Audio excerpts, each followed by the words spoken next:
Too much, Wolsey? Too much, Sam.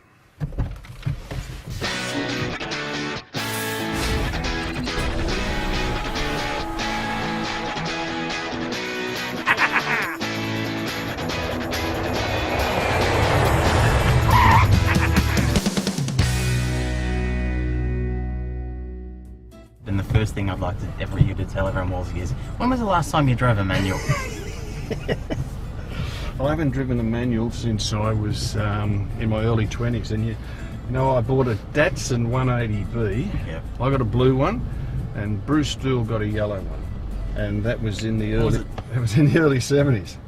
So that's Yours was 40 years ago. I'm talking about, mate. So Did you and Bruce still go into the dealership together? no, Okay. no. That would have been. Well, that's like a television show, Wolsey. This is quite a surreal thing to say, but can I just say, bonjour, Robert. Wolves. Bonjour, Sam. We are in the south of France, driving around. Yes. Why? Why? Because at the end of 2013, my partner Julie and I decided that I was retiring from footy, from the commentary and the newspapers and so on, and we thought, let's have a year overseas, go overseas for a year, and we came here. We thought the south of France, it's got the lovely weather, and we had a week in Avignon, a week in Saint-Remy, and a week in Aix-en-Provence. We narrowed it down to those three places. We enjoyed them all, and so we thought, let's go to Saint-Remy, rent a house, and we rented a house for 12 months. We liked it that much, we ended up buying a place. I've only been here for an afternoon, but can I just say, good decision. Thank you. It is wonderful here.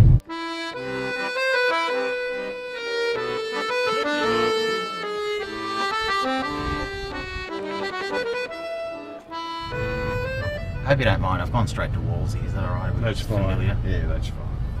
Although Robert is quite lovely as well. Robert? Yeah. When you're in the south of France and you're meeting new people, do you introduce yourself by saying, Je m'appelle Wolsey? No. No. Just had to ask. No. You just go with Je m'appelle Robert? Robert. No, I say Robert, and they work out, well, Robert's Robert.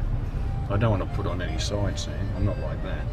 No, I know. Alright, now Wolsey, you know how these things work. You've seen a couple of them, haven't you? I have. I've got to say, Sam, I just love the one you did with Bruce Stool.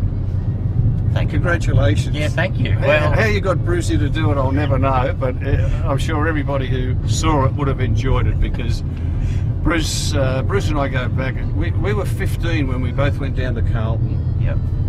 We knew each other as 14, 15-year-olds, and we both went down to Carlton and played in the under-19s together. And in those days, guess how much we got a game? In the under-19s? In the under-19s, 1966, $1 a game. And we thought it was Christmas. I was going to say threepence, but that would have been going too far. How many years in the under-19s, Wolsey? I had 1 year. Bruce had a couple. Bruce was a little bit of a late developer. Yeah. But he went forever. Like, Bruce played till he was 36. You're in the under-19s, Wolsey, Yeah. with Bruce Stool, who's struggling to keep up, but that's fine. Then you go to the reserves, and then you make your debut. $9 a game in the reserves. $9 a game in the reserves? Yes. Okay. I'm in Form 4 at Coburg High, and I'm getting paid $9 to play footy. By the way, that's an increase of 900%, Wolsey. That's not bad. No, that was good. The year before, playing for Coburg Amateurs in the under-15s, I had to hand over to Bob for the umpire's fee. You make your debut round 2, 1967 versus Hawthorn. Yes. Your memories? I can remember on the Tuesday or Wednesday night before, Ron Barassi came to my home, and my father was in hospital. He'd had a heart attack, and Barassi came to my home, and he asked my mother if it was okay if I played in the senior team. I was 16, and I can remember being in the room when he asked her that, and I'm thinking, God, I hope she says yes. And of course she did. That's nice. And so I I got that first game. I played it full forward, and the ball came down, went out of bounds in the forward pocket. And I can remember at the boundary throw in, I looked at John Nichols. He was the ruckman. He stared at me, and then he stared at a bit of vacant grass. And I thought, I think he wants me to run to that spot. So when the ball was thrown in, I ran to that spot. He's hit the ball down my throat. I snapped a goal with my first kick in league footy. And I learned there's more ways to communicate than just with your voice. The next week against North Melbourne, I kicked a couple. And the next week against Melbourne at the MCG, Carlton won by something like 12 goals. I was full forward. Yep. I got one kick for the game. One kick for the game, and after the game everybody was celebrating, and I was shattered. I stayed on for the entire game, and I just knew I'd be dropped. And I can remember driving home, and my mother was driving, and I'm sitting in the passenger seat, and this is what mums are like. My mum said, "Oh, Robert, I thought you played really well." I said, "Mum, I'm going to get dropped. I had one kick." And I got dropped, and again you learn lessons, and that is you're as good as your last game. Ron Barassi didn't come and ask your mum if he was allowed to drop you, did he? No. He just dropped you. Yeah. You played in 5 grand finals in your first 6 years. Yeah, lucky. Oh, lucky, Wow. but also we worked hard. We were a disciplined team. We had great coaches in Barassi and Nichols. 3 premierships, Yeah. 68, 70, 72. And big crowd, Sam, like 70 was the highest crowd ever, 121,000. Can you tell me something about the 1970 grand final that I haven't heard before? Well, at three-quarter time, when we had such a fantastic third quarter, we were 44 points down at half time, and then I don't know what we were down at three-quarter time. Might have been 10 points or something. You know, we'd come right back. Yep. I don't know whether Barassi, the coach, it was a ploy, or I don't know whether it was a ploy or whether he was genuine, but I remember him saying, "Fellas, you've been fantastic. No matter what happens, I'm so proud of you that you could come back like that." Okay. And the immediate reaction was from the player, hey, hang on, we're not done with yet. We're going to win this. Like, don't say you're happy with a fight back. We're going to win this game. And I sort of think that perhaps Barassi was smart enough to sort of, again, sow the seed that, hey, get it from the players. Job's not done. Yeah. Yeah. That's a good one. Well, Wolsey, Barassa's 3/4 time speeches are often lost in history compared to the half-time speech. Yeah. Of which, on the record for me, Yeah. what do you remember him saying? At half time? Yeah. Oh, I can remember coming in at half time, and the first thing he did, there was the trestle with the cordial drinks, with Yeah. you know, the little plastic cups of cordial. Oh yeah, might know where this is going. He upended it. he just tipped it upside down, so no one could have a drink, and he's just gone off his head. And I remember he had a stats sheet in his hand, and he was just screaming out 15 handballs, 15 freaking handballs in half a game of football. Yeah. And the message was, well, God, how can you expect to win if there's no play on, there's no dare, there's no boldness? And again, that's the thing about Barassi. He dared you to be bold, and pretty much what he did was really bold in that he just threw caution to the wind and said, righto, Hopkins is on, Thornley's out of the game, let's see how we go. You've been here in the south of France for a year, Wolsey. Yes. I don't think you've changed that much, but any time in the last year, have you been tempted to just put on the beret and buy a little French poodle and just walk around town, you know, with a baguette and say top like this? Have you changed it all this year? I think I'm more mellow. I think I'm more relaxed. I ride the bike into town to get the baguettes every now and again, and I've got one of those little baskets on the front of the bike, and you pedal the bike, you've got the beret on, and you've got the baguette in the basket. It's hard to think of yourself as being more French than that. All you need to do is start singing an Edith Piaf song, and then you just have it all, you know, complete. That's right. It's beautiful. It's a beautiful life.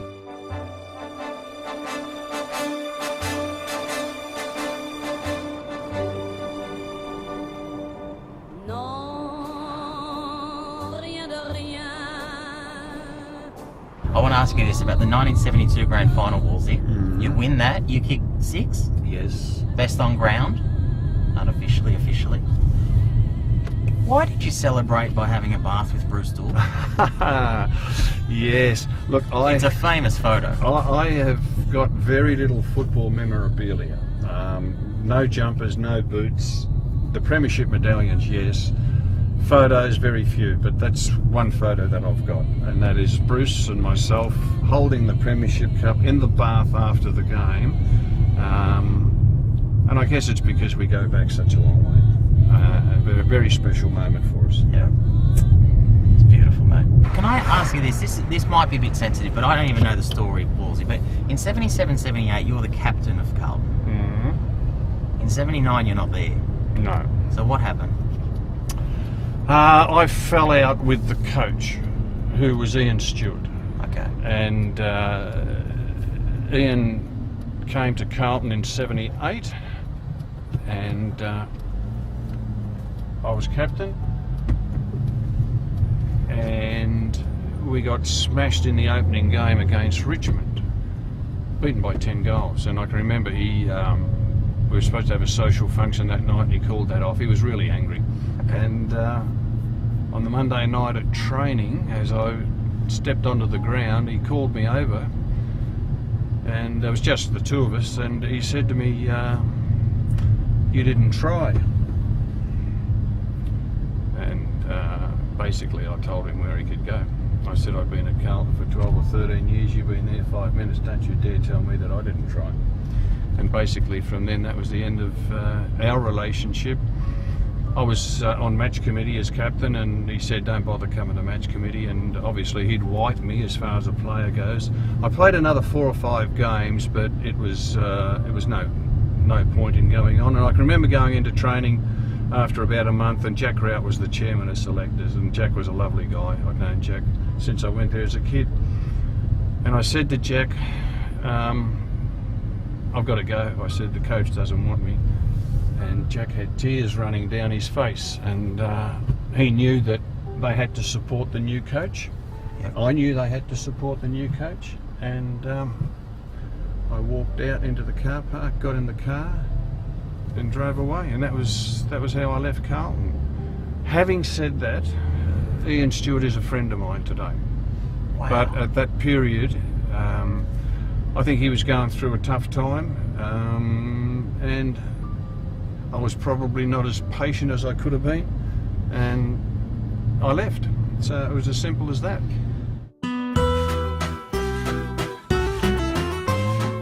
Under 19s at Carlton, $1 a game. Yes. Reserves at Carlton, $9 a game. Yes. First senior match payment at Carlton. $25 a game. And I can remember in 1969, I'd played 3 years of league footy. I'd saved all my money, and I went into Campbell's Motors Preston, Yeah. and I paid $1,990 for a brand new red 2-door Tirana. So my three years of footy bought me a brand new car, and I was as happy as Larry. Bruce didn't go in and get one with you, did he? No.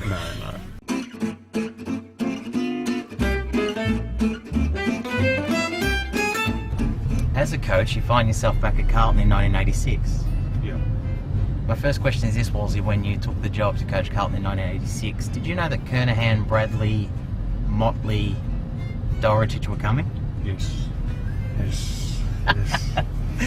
Yes. Did I leave anyone else? No. Did I leave anyone out? No, it was lovely. Oh, It was lovely, and I say that because when I was coaching at Fitzroy, we had no money, so I went from a club that had to sell players to survive to a club that was able to bring the best. That was just before drafting began. So I went from one extreme to the other, and obviously that puts pressure on you, because I knew when I went back to Carlton as coach, that playing finals meant nothing. You had to get to the grand final, and the first year we got into a grand final, we got beaten. The next year we won it. We were there for 3.5 years. A second, a first, a third, and a flick. I'm out of there. wow. 1987 grand final. I'll just fast forward to being on the podium with Sticks. could you believe that he decided to? You were on the left, the cup was in the middle, Sticks was on the right. You, of course, held the Premiership Cup with your right hand, and Sticks, instead of on the other side holding it up with his left, decided to do the awkward thing and hold it with his right. Did he? Yeah. Okay. Which forever has ruined a beautiful picture. Well, you know the other thing that ruined it, from my memory, I had a Carlton shirt on like you've got, and let me say, you remind me very much of Captain Carlton. You sure you aren't Captain Carlton? I knew it was coming. Well, no one knows who Captain Carlton is. So he's like Batman. I reckon it's you. Oh, right then. But I had a Carlton shirt on, Yep. and you know what I had under it? A white singlet. And when I lifted up the cup, if you have a close look, there's the white singlet. Well, who wears white singlets? Wow. You, apparently. That's about it. That's right. Tommy Hafey said famously that he was never any good. He didn't work hard enough on the relationships going that way. He only worried about the players. What were you like at that part of your job? I was the same. Right. I never courted friendship with presidents and CEOs and board members. Never did any of that. I always thought my job's to coach the players, and that's exactly what I did. Probably to my I was detriment. about to ask, did that cost you in the end? Oh, I think so. I think so, because everything's fine when the club's going okay and the team's winning games, but when they don't, you probably need to have a bit more support. And if you haven't worked to build those relationships, well, there's not much to support you when you're coming down. At Carlton, as coach, I felt you were not. I felt I was not the boss. At Right. Fitzroy, I was the boss. Yep.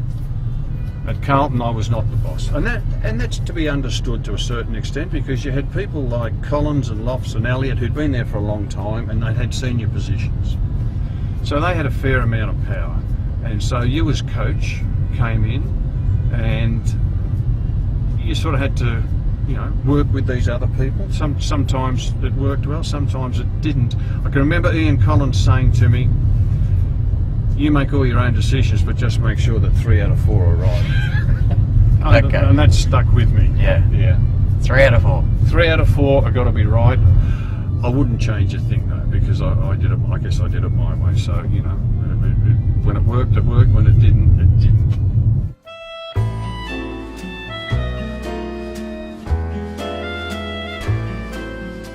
My old coach Ron Barassi, he used to say to us, if you're going to make a mistake, make it a good one. Don't be half-hearted about it. Make it a full-blooded mistake if you're going to make a mistake. And that, I reckon, goes well with most things in life. If you're going to stuff it up completely. Well, Harass would have been proud. I've applied that to relationships, was it? He'd be so proud. Oh, Jesus. What about this one? You're a Carlton Hall of Fame member, AFL Hall of Fame member.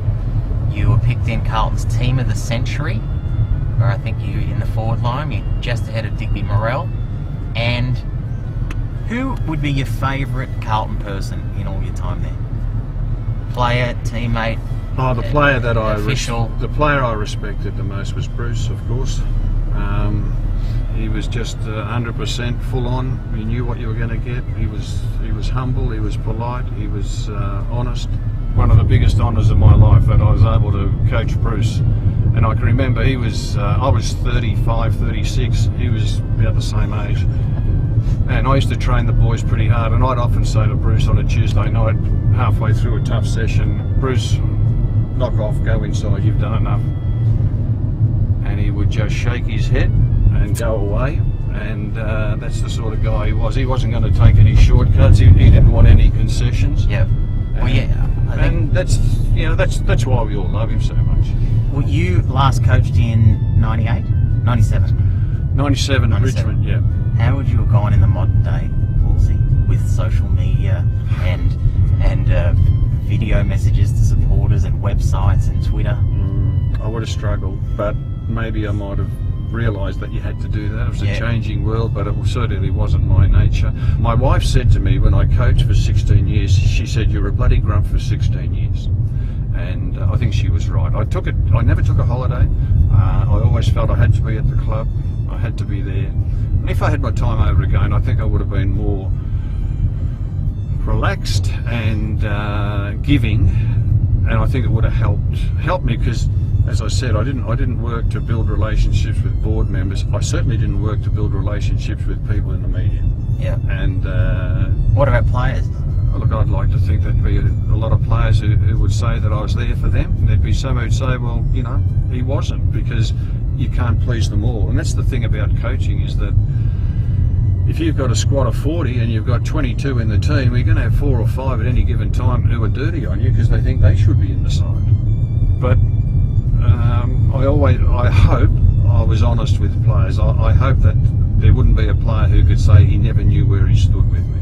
And that might have been that you had to give hard messages. If it was, well, it was. But I think they always knew where they stood. Yep.